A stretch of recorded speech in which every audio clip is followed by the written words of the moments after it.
যতদিন পর্যন্ত আমরা এই জড়দেহকে আমাদের স্বরূপ বলে গণ্য করব, ততদিন আমাদের জড়া প্রকৃতির অধীন হতে হবে এবং রাষ্ট্রের আইন কানুন ও অন্যান্য বিধি মেনে চলতেই হবে।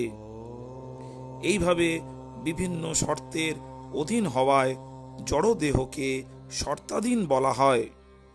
বিবিধ শর্তাবলী আরোপিত হয়েছে এবং পালনীয় শর্তের প্রতি অমান্য করলে আমাদের তার জন্য দায়ী হতে হবে। এই দেহে অবস্থানের সময় আমরা যেসব পাপ কর্ম অনুষ্ঠান করি, তার জন্য প্রায়শ্চিত্ত না করলে পরবর্তী শরীরে আমাদের দণ্ডভোগ করতে হবে, কারণ কর্ম অনুসারে আমরা অন্য দেহ প্রাপ্ত হব। এইটি হচ্ছে প্রকৃতির নিয়ম। এই জন্য সুখদেব গোস্বামীর নির্দেশ হচ্ছে যে পাপ কর্মের গুরুত্ব অনুযায়ী পাপীর সেই রকম প্রায়শ্চিত্ত করা কর্তব্য।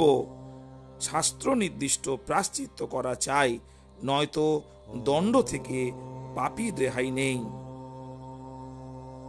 বুদ্ধিদীপ্ত মহারাজ পরীক্ষিত বলেন, প্রায়শ্চিত্ত দ্বারা পাপের ফল থেকে একজন মুক্ত হতে পারে। কোনো হত্যাকারী পরে নিজে নিহত হলে তার পাপের ফল এইভাবে নিষ্পত্তি হয়, কিন্তু পরবর্তী জীবনে সে যে আবার অন্য একজনকে হত্যা করবে না, তাতে কোনো নিশ্চয়তা নেই। এইভাবে মহারাজ পরীক্ষিত লক্ষ্য করেন যে প্রায়শ্চিত্ত করেও লোকে আবার সেই পাপ কর্ম করে।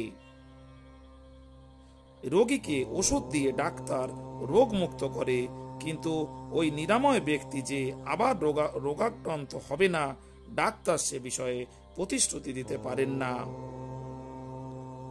সুতরাং পাপ কর্ম থেকে বিরত হন।